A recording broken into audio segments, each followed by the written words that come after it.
எப்ப பார்த்தாலும் ஸ்டாலின் பேசுறாரு இந்தியாவிலேயே சூப்பர் முதலமைச்சர். எதுல? கடன் வாங்குவதில சூப்பர் முதலமைச்சர். கரண்ட் தொட்டா தான் ஷாக் அடிக்கும், கரண்ட் பில்ல கேட்டாவே ஷாக் அடிக்குது திமுக ஆட்சியில. குடிநீர் வரி போதாததுக்கு குப்பை வரியும் போட்டார்.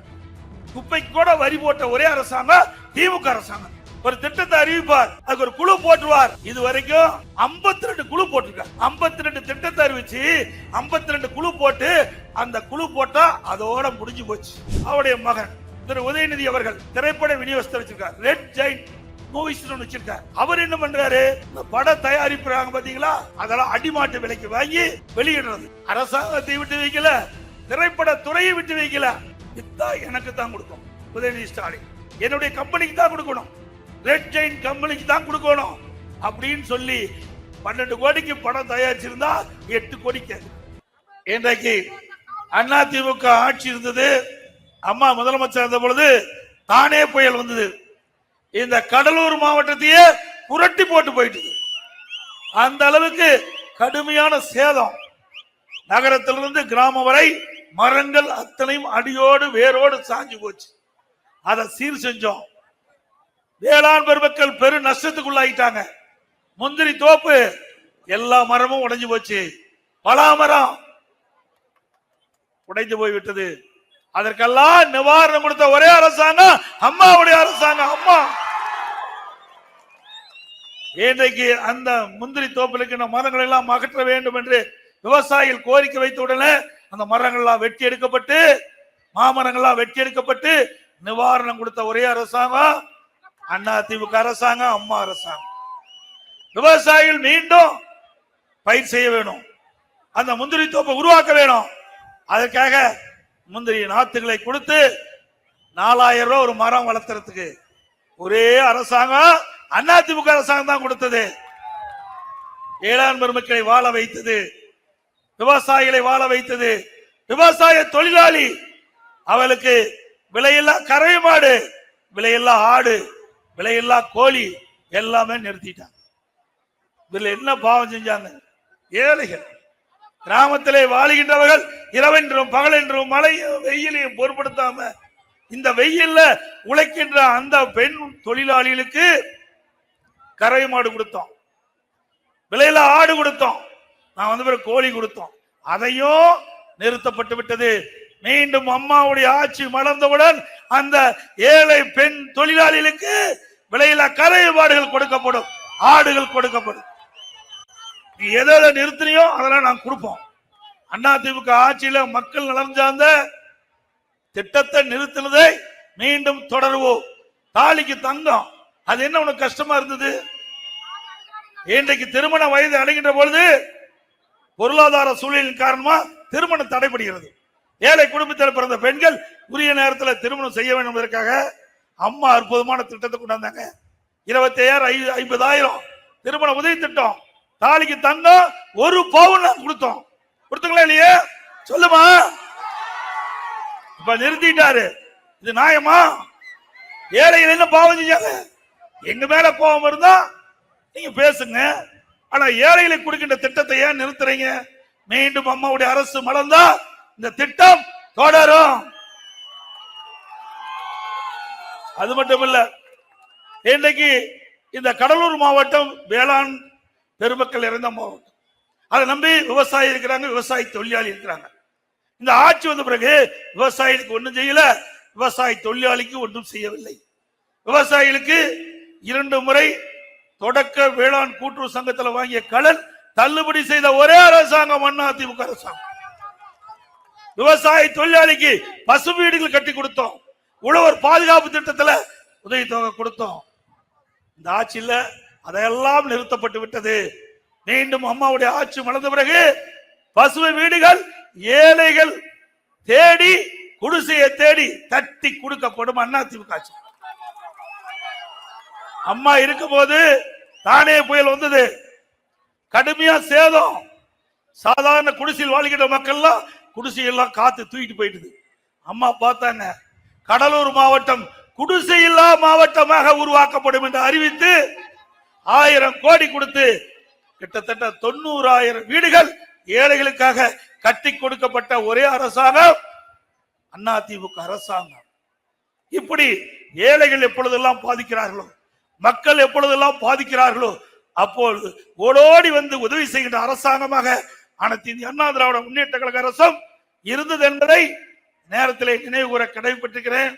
அது மட்டுமல்ல, ஸ்டாலின் போற பக்கம் பேசுறார். நான் 1000 ரூபாய் கொடுத்துட்டேன், 1000 ரூபாய் கொடுத்துட்டேன். எங்க 1000 ரூபாய் கொடுத்த? 28 மாசம் நாங்க போராடணும். தேர்தல் நேரத்தில்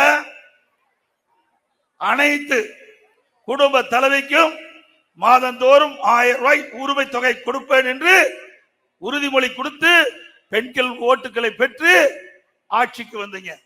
ஏன் நிறைவேற்றல?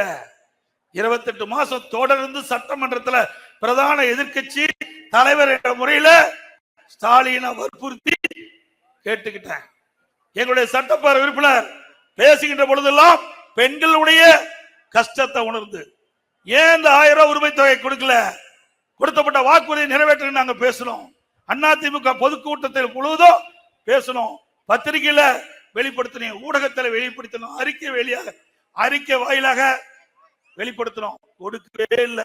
1000 ரூபாய் உரிமை தொகை கொடுக்கல. கழிச்சு கொடுத்தப்பட்ட வாக்குறுதியை நிறைவேற்ற நாங்க பேசணும். அதிமுக பொதுக்கூட்டத்தில் முழுவதும் பேசணும், பத்திரிகையில வெளிப்படுத்தினோம், ஊடகத்தில் வெளிப்படுத்தணும், அறிக்கை வாயிலாக வெளிப்படுத்தணும். கொடுக்கவே இல்லை. 28 மாதம் கழிச்சு தொடர்ந்து பேசுகிற காரணத்தினால ஏதாவது பெண்கள் இடத்துல இருந்து எதிர்ப்பு வந்து விடுமோ என்று அஞ்சி அப்புறம் தான் கொடுத்தான். பெண்களுக்கு இறக்கப்பட்டு கொடுக்கல, நாங்க வற்புறுத்ததுனாலதான் உங்களுக்கு 28 மாசம் கழிச்சு அந்த 1000 ரூபாய் கொடுத்த முதலமைச்சர் இன்றைய முதலமைச்சர் ஸ்டாலின் அவர்கள். அது மட்டும் இல்ல, இப்போ சொல்றார் விட்டு போனவர்களுக்கு விதியை தளர்த்தி மேலும் 30 லட்சம் பேர் கொடுக்கறாங்க. எதுக்கு கொடுக்கிறாரு? திமுக மக்களிடத்துல செல்வாக்கு இழந்துட்டாரு. அடுத்த ஆண்டு இன்னும் 8 மாசம் தான் இருக்குது. இந்த 8 மாசத்துக்கு பணத்தை கொடுத்து இந்த 30 லட்சம் குடும்பத்தில் இருக்கிற வாக்குகளை பெற்று திமுக மீண்டும் ஆட்சிக்கு வரணும், கொள்ளையடிக்கணும். இப்படி ஏமாற்று வேலை செஞ்சு 52 மாதம் கழித்து இப்பொழுது 30 லட்சம் பேரை நாங்கள் தேர்ந்தெடுத்து 1000 ரூபாய் மாசம் கொடுக்கிறேன்னு சொல்றீங்களே, இது நியாயமா? இது மக்களை ஏமாற்றுவது இல்லையா? மக்களுக்கு இறக்கப்பட்டு கொடுக்கல. மக்கள் நன்றாக, அந்த குடும்ப தலைவி குடும்பம் நன்றாக இருக்க வேண்டும் என்பதற்காக கொடுக்கல. அடுத்த ஆண்டு வருகின்ற தேர்தலுக்கு முன்கூட்டியே மாசம் 1000 ரூபாய் கொடுத்து அந்த ஓட்டுகளை பெறுவதற்காக கவர்ச்சிகரமா அறிவிப்பு கொடுத்து தந்திரமா ஓட்டுகளை பெற இருக்கிறாங்க. உஷாரா இருங்க. அது மட்டும் இல்ல, எப்ப பார்த்தாலும் ஸ்டாலின் பேசுறாரு இந்தியாவிலேயே சூப்பர் முதலமைச்சர். எதுல? கடன் வாங்குவதில் சூப்பர் முதலமைச்சர். இந்த 1000 ரூபாய் கூட அரசாங்கத்துல வருவாய் அதிகரிச்சு கொடுக்கல, கடன் வாங்கித்தான் கொடுக்கிறார். இந்த கடனை எப்படி கட்டுறது? யாரு? உங்க மேலதான் வந்து சுமக்கும். நீங்க தான் அந்த வரி போட்டு அந்த வரியின் மூலமாக அந்த கடனை திருப்பி செலுத்த வேணும். இன்றைக்கு திரு ஸ்டாலின் வருவதற்கு முன்பாக 73 ஆண்டு காலம் எல்லா அரசாங்கம் நடந்தது. காங்கிரஸ் ஆட்சி, திமுக ஆட்சி, அதிமுக ஆட்சி, மீண்டும் திமுக ஆட்சி, அதிமுக ஆட்சி, மாறி மாறி ஆட்சி செய்தகள். 73 ஆண்டு காலத்துல 5,18,000 கோடி தமிழ்நாட்டுடைய கடன் 2021ஆம் ஆண்டு. அதிலிருந்து திரு ஸ்டாலின் முதலமைச்சரான பிறகு இந்த 4 வருஷத்துல கடன் வாங்கினது 4,38,000 கோடி கடன் வாங்கியிருக்காரு. 4 வருஷத்துல 4,38,000 கோடி கடன் வாங்கியிருக்கிறாருங்க. இந்த ஆண்டு 25-26ஆம் ஆண்டு சட்டமன்ற தேர்தல் வருவதற்குள்ள 1 லட்சம் கோடி கடன் வாங்குவதாக திட்டம் தீட்டப்பட்டிருக்கிறது.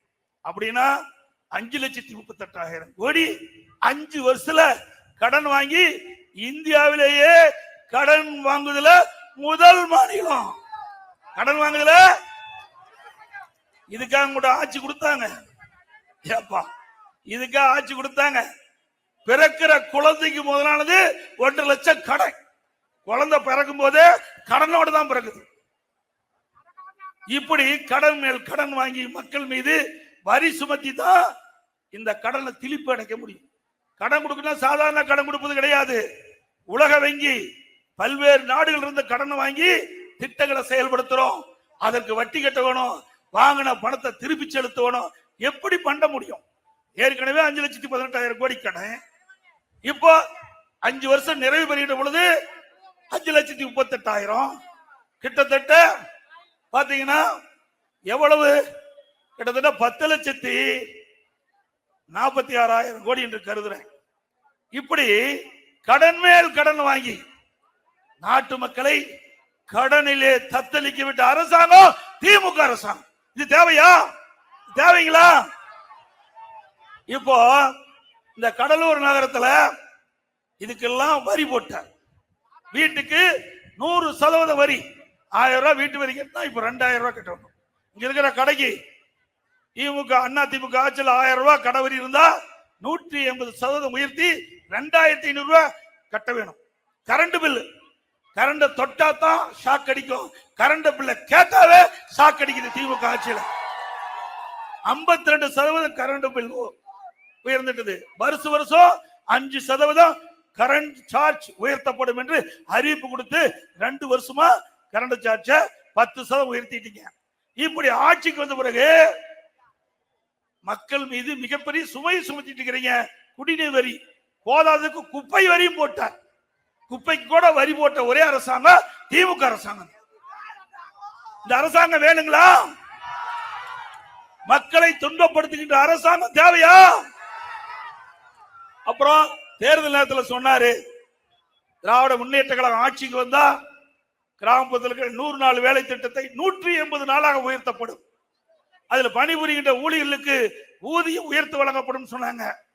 இப்போ ஏற்கனவே 100 நாள் வேலை செய்து வந்த அந்த தொழிலாளர்களுக்கு நாட்கள் குறைக்கப்பட்டு 50 நாட்கள் ஆகிட்டார். 100 நாள் கிடைத்திட்டு வந்த அந்த வேலை இப்ப 50 நாள் தான் கிடைக்குது. இதுதான் திமுக. சொன்னதை செய்யவே மாட்டாங்க. மக்களை ஏமாற்றி வாக்குகளை பெறுவதிலே விஞ்ஞான மூளை படைத்த ஒரே கட்சி திமுக கட்சி, திமுக தலைவர். இன்னொன்னு சொல்றாரு, திமுக ஆட்சியில நிறைய திட்டங்களை கொண்டாந்துட்டாங்க. தினம் தினம் வருவார், அப்படி கோட் ஷூட் போட்டு வருவார், அப்படியே பத்திரிகையில் வரும், ஊடகத்தில் வரும், ஒரு பேரை வைப்பாரு, அதோட முடிஞ்சு போச்சு. ஒரு திட்டத்தை அறிவிப்பார், அதுக்கு ஒரு குழு போட்டுருவார். இது வரைக்கும் 52 குழு போட்டிருக்கார். 52 திட்டத்தை அறிவிச்சு 52 குழு போட்டு அந்த குழு போட்டா அதோட முடிஞ்சு போச்சு. இப்படி அவல ஆட்சி செய்கின்ற ஒரே அரசாங்கம் திமுக அரசாங்கம். இதெல்லாம் எதற்காக சொல்கிறேன் என்றால் மக்களுக்கு தெரிய வேண்டும் என்பதை நேரத்தில் சுட்டிக்காட்ட விளைகின்றேன். அது மட்டுமல்ல, அனைத்து இந்திய அண்ணா திராவிட முன்னேற்ற கழக ஆட்சியில இன்றைக்கு குடிமராமத்து திட்டத்தை கொண்டாந்து ஏரி குளம் குட்டை அனைத்து பகுதியிலும் தூர் வாரப்பட்டது. முழுக்க முழுக்க விவசாய பங்களிப்போடு அந்த ஏரி குளம் குட்டையில அள்ளுகின்ற வண்டல் மண் விவசாயியுடைய நிலத்திற்கு இயற்கை உரமா பயன்படுத்தப்பட்டது. ஒன்று ஏரி ஆழப்படுத்தப்பட்டது, மற்றொன்று விவசாயியுடைய நிலம் பண்படுத்தப்பட்டு விளைச்சல் அதிகமாக கிடைச்சது. இப்படி அற்புதமான திட்டத்தை கொண்டாந்தோம், அதையும் கைவிட்டுட்டாங்க. ஏன்னா மழை காலத்துல பெய்கின்ற நீர் சேமித்து வைக்கணும், அப்பதான் விவசாயம் செழிக்கும், குடிப்பதற்கு தேவை நீர் கிடைக்கும். இதெல்லாம் அதிமுக ஆட்சியிலே நாங்கள் நிறைவேற்றப்பட்ட என்ற செய்தியை நேரத்தில் தெரிவிக்க விரும்புகிறேன். இதுலதான் எப்படின்னா, அவருடைய மகன் திரு உதயநிதி அவர்கள் ஒரு திரைப்பட விநியோகஸ்தர் வச்சிருக்கார், ரெட் ஜெயிண்ட் மூவிஸ் வச்சிருக்கார். அவர் என்ன பண்றாரு, இந்த பட தயாரிப்புறாங்க பாத்தீங்களா, அதெல்லாம் அடிமாட்டு விலைக்கு வாங்கி வெளியிடுறது. அரசாங்கத்தை விட்டு வைக்கல, திரைப்பட துறையை விட்டு வைக்கல. கிட்டத்தட்ட விற்பனை ஆகாம படம் தயாரிக்கப்பட்டு 120 படம் பெட்டியில தூங்குது. வித்தா எனக்கு தான் கொடுக்கும் உதயநிதி ஸ்டாலின், என்னுடைய கம்பெனிக்கு தான் கொடுக்கணும், ரெட் ஜெயிண்ட் கம்பெனிக்கு தான் கொடுக்கணும் அப்படின்னு சொல்லி 12 கோடிக்கு படம் தயாரிச்சிருந்தா 8 கோடி கேட்கிறேன். எப்படி கொடுப்பாங்க? பெரும் நஷ்டமாயிரும். அதனால திரைப்படத்தையும் விட்டு வைக்கல. எதுலாம் கொள்ளையடிக்க முடியுமோ அதையெல்லாம் கண்டு கொள்ளையடிக்கின்ற கொள்ளை கூட்டம் திமுக அரசாங்கம் நேரத்தில் நினைவு கூற வேண்டும்.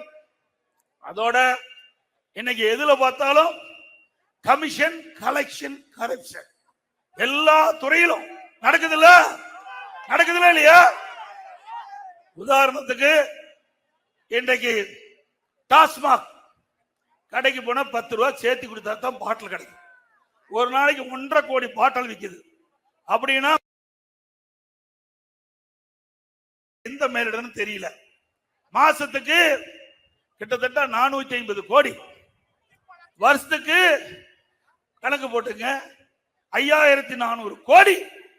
இந்த 10 ரூபா வசூல் பண்றதுலயே டாஸ்மாக் அந்த மேலிடத்திற்கு 5400 கோடி லஞ்சம் போயிட்டு இருக்குது. மிகப்பெரிய ஊழல். அண்மையிலே அமலாக்கத்துறை கண்டுபிடித்து சுமார் 1000 கோடிக்கு இதுவரை ஊழல் கண்டுபிடிக்கப்பட்டிருக்கிறது.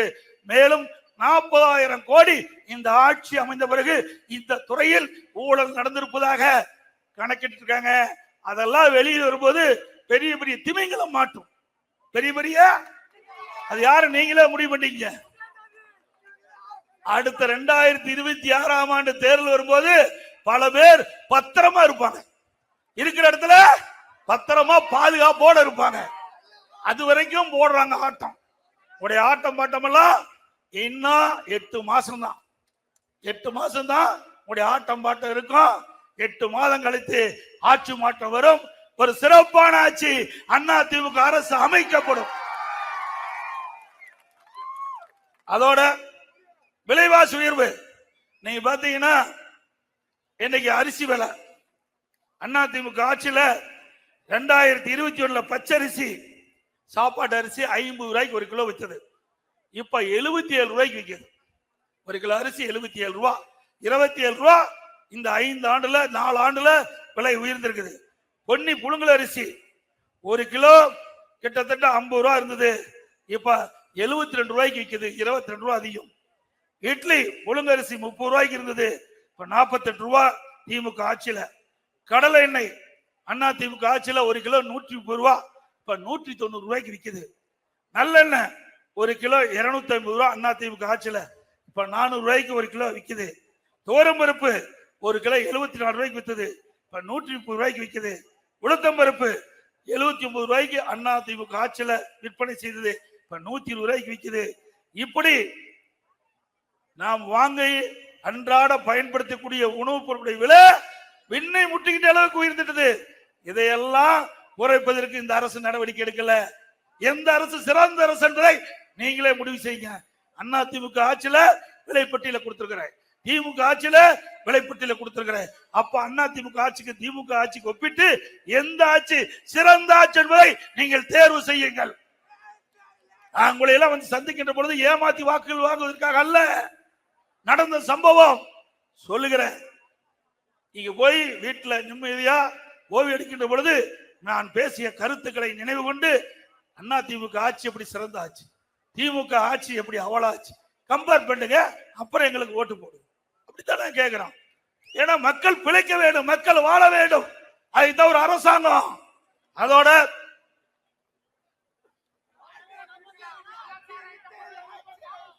இன்னைக்கு கட்டுமான பொருட்கள் இனி எல்லாம் யாரு வீடு கட்ட முடியாது. வீடு கட்டலாம் இருந்தா நல்லா இரவுல தூங்கும் போது அப்படியே கனவு காங்கலாம். பெட்ரூமு, பாத்ரூமு, வெரண்டா, ஹாலு அப்படின்னு கனவு காங்கலாம். நிஜத்துல வீடே கட்ட முடியாது திமுக ஆட்சியில. நீங்க பாத்தீங்கன்னா ஒரு யூனிட் எம்சாண்ட் 2021 3000 ரூபாய், இப்போ 5500 ரூபாய்க்கு விற்குது. கிட்டத்தட்ட ஒரு எம்சாண்ட் ஒரு யூனிட் 2500 ரூபாய் அதிமுக ஆட்சியோட திமுக ஆட்சியில உயர்ந்திருக்குது. ஒரு யூனிட் ஜல்லி அதிமுக ஆட்சியில் 2000, இப்ப 4500, 2500 ரூபாய் விலை உயர்வு.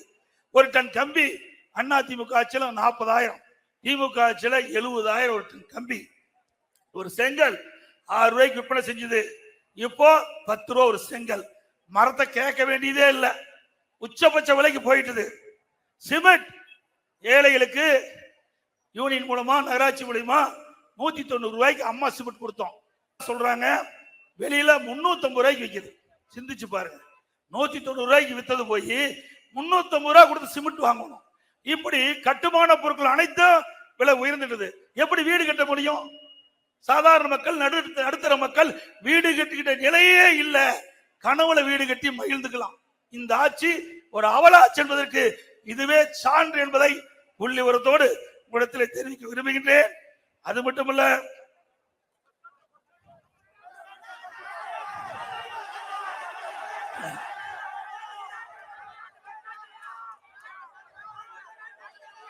கடைசியா பேசுறப்பா.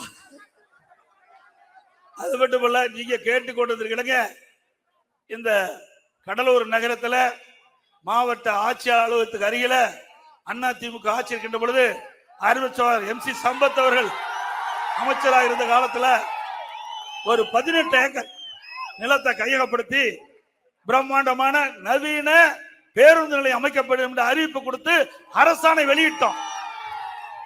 திமுக ஆட்சிக்கு வந்த பிறகு அத அமைச்சர் தொகுதிக்கு கொண்டு போனதாக பரவலா பேச்சு, வேலை ஆரம்பிச்சிட்டதாக எனக்கு வந்த தகவல்.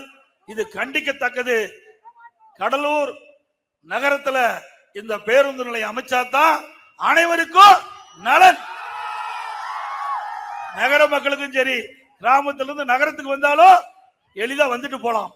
நகரத்திலிருந்து 10 கிலோமீட்டர் தள்ளி இந்த மாவட்டத்துடைய அமைச்சர் தொகுதியிலே கட்டுவது கண்டனத்துக்குரியது. ஒருபோதும் ஏற்றுக்கொள்ள முடியாது. திமுக ஆட்சிக்கு வந்தாலே இப்படித்தான் இருப்பாங்க. அவருடைய சுயம் தான் முக்கியம். ஓட்டு போட்ட மக்களை சிந்திக்க மாட்டாங்க. அவளுடைய குடும்பத்தை சிந்திப்பார்கள். அவளுக்கு என்ன வருமானம் வருது என்பதுதான் சிந்திப்பார்கள். அது மட்டுமல்ல, மக்களுக்காக அரசாங்கம், அரசாங்கத்துக்காக தான் மக்கள் இருப்பதாக திமுக ஆட்சியினுடைய நிலை. மக்களுடைய உணர்வுகளை புரிஞ்சு இதை கைவிட வேண்டும் என்று இந்த கூட்டத்தின் வாயிலாக இந்த அரசை கேட்டுக்கொள்கிறேன். அது மட்டுமல்ல, காலையிலே இந்த பகுதியில் இருக்கின்ற பொதுநல சங்கத்தை சேர்ந்த தலைவர் பேசும்போது சொன்னார், வருகிற 15ஆம் தேதி இந்த பேருந்து நிலைய மாற்றத்தை குறித்து இதே இடத்தில் பேருந்து நிலையம் அமைய வேண்டும் என்று ஒரு அறவழி உண்ணாவிரத போராட்டத்தை துவங்கப்படும் என்று சொன்னார். அதுக்கு அனைத்து இந்திய அண்ணா திராவிட முன்னேற்ற கழகம் துணை நிற்கும், ஆதரவு கொடுக்கும். அதோட இன்றைக்கு மீனவர்களுக்கு நிறைய திட்டத்தை அதிமுக ஆட்சியில கொண்டாந்தோம். மீன்பிடி தடை காலத்துல அதனுடைய 7 விழுக்காடு கொடுக்கப்பட்ட வந்த நிதி உயர்த்தப்பட்டது. மேலும் நிதி உயர்த்த வேண்டும் சொல்லிக்கிறீங்க. அதிமுக ஆட்சிக்கு வந்தா அந்த மீன்பிடி தடை காலத்தில் வழங்கப்படுகின்ற அந்த நிதி உயர்த்தி வழங்கப்படும். அதோட டீசல் மானியம் கேட்டிருக்கிறாங்க. ஏற்கனவே டீசல் மானியம் வழங்கப்பட்டு வருகிறது. அதுவும் சூழ்நிலைக்கு தகுந்தவாறு டீசல் மானியத்தையும் மீனவ பெருமக்கள் உயர்த்தி வழங்குவதற்கான நிலை உருவாக்கப்படும் என்ற நேரத்தில் தெரிவித்துக் கொள்கின்றேன். அதோட கடலூர் மாவட்டத்தில் அதிமுக ஆட்சி இருக்கின்ற பொழுது கடலூர் மாவட்ட ஆட்சியாளர்களும் 27 கோடியில் கட்ட கொடுத்தோம். இங்கே காவிரி கூட்டுக்குடி திட்டம் 260 கோடியில கட்டி முடிக்கப்பட்டு பாதுகாப்பான குடிநீர் வழங்கிய அரசாங்கம் அதிமுக அரசாங்கம். கடலூர் மாவட்டத்தில் அடிக்கடி ஏற்படும் புயல், பெருமழை, பெருவெள்ளம் போன்ற இயற்கை சீற்றங்கள மின்தடை அடிப்படை ஏற்படுது. அதனால பூமிக்கு அடியில இன்றைக்கு கேபிள்கள் புதைவிட மின் கேபிள் பதித்து எந்த புயல் மழை வந்தாலும் மின்தடை ஏற்படாம அதிமுக ஆட்சியில இந்த திட்டத்தை கொண்டாந்து நிறைவேற்றப்பட்ட அரசாங்கம் அதிமுக அரசாங்கம்.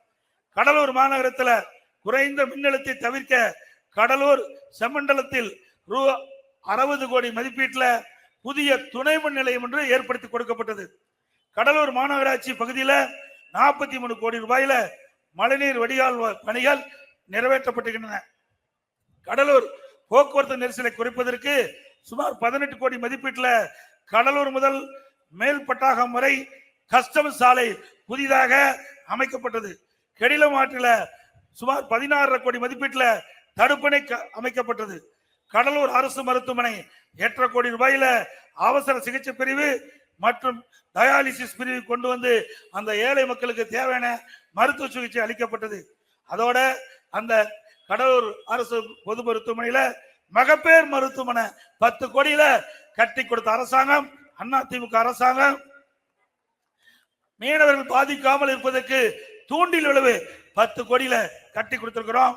இப்படி பல திட்டங்கள் அதிமுக ஆட்சியிலே கொண்டு வந்து என்பதை நேரத்தில் தெரிவித்து அதோட இங்கே துறைமுகம் இருக்குது.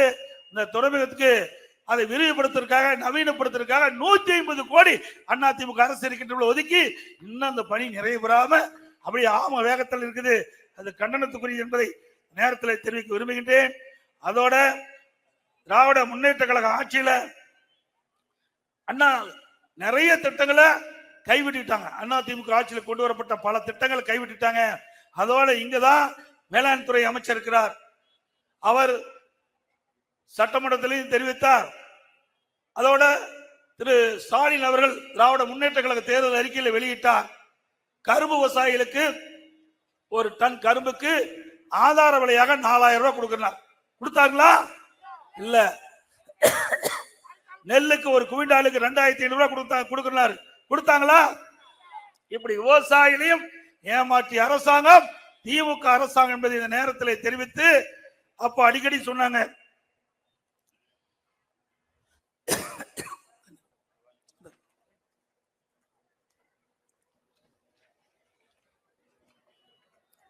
இப்போ உங்களுடன் ஸ்டாலின் இதுவரைக்கும் அவர் உங்களோட இல்ல. இப்பதான் அடுத்த வருஷம் தேர்தல் வர்றதுனால ஒரு நோட்டீஸ் அடிச்சு வீடு வீடா வந்து விரைவில் கொடுக்க இருக்கிறாங்க. இப்பதான் மக்களுடைய ஞாபகம் வந்திருக்குது. 4.5 வருஷத்துக்கு பிறகு உங்களுடைய ஸ்டாலின் என்று ஒரு பிட் பேப்பர் அடிச்சு அதுல குறிப்பிடுறார். தொழில் வரி விதிப்பு, புதிய தொழில் உரிமம் புதுப்பித்தல், குடியிணைப்பு, அடிப்படை வசதிகள், பிறப்புச் சான்று, இறப்புச் சான்று, புதிய சொத்து காலிமனை வரி விதிப்பு, பாதாள சாக்கடை திட்டம் இணைப்பு, சொத்து வரி பெயர் மாற்றம், கட்டிட அனுமதி இப்படின்னு நிறைய கொடுத்திருக்கிறார். எப்போ 4.5 ஆண்டு காலம் இந்த மக்கள் மீது அக்கறை வராத ஒரு முதலமைச்சர் இன்றைய முதலமைச்சர். நாம சொல்லல, ஏன் இத்தனை வருஷம் செய்யல? ஓட்டு போட்டு தேர்ந்தெடுத்த மக்கள் ஏன் நீங்க மறந்தீங்க? அந்த மக்களுடைய பிரச்சனை நீங்களே சுட்டி காட்டியிருக்கிறீங்க. நாங்க ஒன்னும் எதிர்கட்சி என்ற முறையில் நாங்க சொன்ன வேண்டும் என்று எடப்பாடி பழனிசாமி பேசலாம்னு சொல்லுவீங்க. உங்களுடைய அடிக்கப்பட்ட இந்த விளம்பர நோட்டீஸ்ல இதையெல்லாம் கொடுத்திருக்கிறீங்க. அப்படின்னா 4 ஆண்டு காலம் இந்த மக்கள் இந்த அடிப்படை வசதிகள் எல்லாம் இல்லாம துன்பப்பட்டு வந்திருக்கிறார் என்பதை ஸ்டாலினே ஒத்துக்குவார். 4 வருஷம் கண்டுக்கல. இப்போ அடுத்த ஆண்டு தேர்தல் நடைபெற காலத்துல இதை எப்படியாவது பேசி தந்திரமா ஓட்டுகளை பெறுவதற்காக திரு ஸ்டாலின் அரங்கேற்றிட ஒரு நாடகம். இதே போல எதிர்கட்சியா இருக்கும்போது ஸ்டாலின், நான் முதலமைச்சர் இருந்தேன், அவர் எதிர்கட்சி தலைவர் இருக்கும்போது ஊரூரா போனார். நகரத்துல வார்டு வார்டா போனாங்க. முதலமைச்சர் போனாரு, துணை முதலமைச்சர் இருக்கிற துணை அமைச்சர் உதயநிதி போனாங்க, திமுக சட்டமன்ற உறுப்பினர், திமுக முன்னாள் அமைச்சர், அங்க ஒரு திட்டு கண்டா பெட்ஷீட்டை போட்டு அமர்ந்து அந்த ஊர் மக்கள் எல்லாம் கூப்பிட்டு உங்களுக்கு என்ன குறை இருக்குது, அந்த குறைய ஒரு தாள் எடுத்து எழுதி ஒரு பெட்டி வைக்கிற, பெட்டிகளை போடுங்க, பெட்டியை பூட்டி சீல் வச்சு நான் எடுத்துக்கிட்டு போய் திமுக ஆட்சிக்கு வந்த உடனே சீலை உடைச்சு பெட்டியை திறந்து அந்த நீங்க கொடுத்த மனுவை படிச்சு பார்த்து தீர்வுகான்னு சொன்னாங்க. இப்ப என்ன ஆச்சு? இவ்வளவு பிரச்சனை இருக்குது. இதை எல்லாம் தானே எழுதி பொட்டியில போட்டாங்க. இப்ப சாவி தொலைஞ்சு போச்சு. ஸ்டாலின் தேடிட்டு இருக்கார். சாவி தொலைஞ்சு போச்சு, ஸ்டாலின் தேடிட்டு இருக்கார். ஆக எப்படியெல்லாம் மக்களை ஏமாற்றுகிறார் என்பதை மக்கள் உணர வேண்டும். அத்தனையும் பொய். அது மட்டும் இல்ல, வீடு வீடா வந்து உறுப்பினர் திமுக உறுப்பினர் சேர்க்கிறார். இதுவரைக்கும் தமிழ்நாட்டில் எந்த கட்சியில யாரு வேணாலும் உறுப்பினர் சேர்த்தலாம், விரும்பலாம், அப்படித்தான் இருந்தது. இந்த விருப்பப்பட்டவங்க அந்த கட்சியில சேர வேண்டும்னா அந்த கட்சியுடைய படிவத்தை வாங்கி பூர்த்தி செஞ்சு கொடுப்பாங்க. ஆனா திமுக மக்களுடைய செல்வாக்கு இழந்துட்டாங்க. திமுக உறுப்பினர் குறைஞ்சு போச்சு. வேற வழி இல்ல, வீடு வீடா போய் கதவை தட்டி பிச்சை எடுக்கிற மாதிரி கதவை தட்டி என் கட்சியில சேருங்க, திமுக கட்சியில உறுப்பினர் சேருங்க. அப்படி சேரலினா உங்களுக்கு மாதந்தோறும் கொடுக்கிற 1000 ரூபாய் நிறுத்திடுவேன். முதியோருக்கு 1000 ரூபாய் பென்ஷன் அதையும் நிறுத்திடுவேன். அதோட ஏதாவது நலத்திட்ட உதவி பெற்றீங்களா அதுவும் நிறுத்திடுவேன். இப்படி மக்களை மிரட்டி இன்றைக்கு திமுக கட்சி உறுப்பினர் ஆவது வெட்கக்கேடு. ஆக இப்படிப்பட்ட ஒரு கட்சி இருக்குதுன்னா அது தமிழ்நாட்டில் இருக்கிற திமுக கட்சி தான். ஆகவே மக்கள் செல்வாக்கு இருந்திருக்கின்ற கட்சி, மக்களுக்கு துரோகம் விளைக்கின்ற கட்சி, மக்கள் விரோத ஆட்சி, மக்கள் கொதித்து எழுந்து கொண்டிருக்கிறார்கள். அதையெல்லாம் அறிந்துதான் இப்படிப்பட்ட திட்டத்தை தீட்டி மக்களை அணுகி மக்களை ஏமாற்றி வாக்குகளை பெற இருக்கிறார் என்பதை நேரத்தில் சுட்டிக்காட்டி இன்றைக்கு ஸ்டாலின் அரசு ஃபெயிலியர் அரசு ஆகி போச்சு. ஸ்டாலின் அரசு ஃபெயிலியர் மாடல் அரசு. ஸ்டாலின் அரசு அதே போல மாறட்டும் மக்களின் நிலை, மாறட்டும் மக்களின் நிலை, வெல்லட்டும் இரட்டை இலை, வெல்லட்டும் இரட்டை இலை. மக்களை காப்போம், தமிழகத்தை மீட்போம். மக்களை காப்போம், தமிழகத்தை மக்களை தமிழகத்தை மக்களை தமிழகத்தை. நன்றி, வணக்கம்.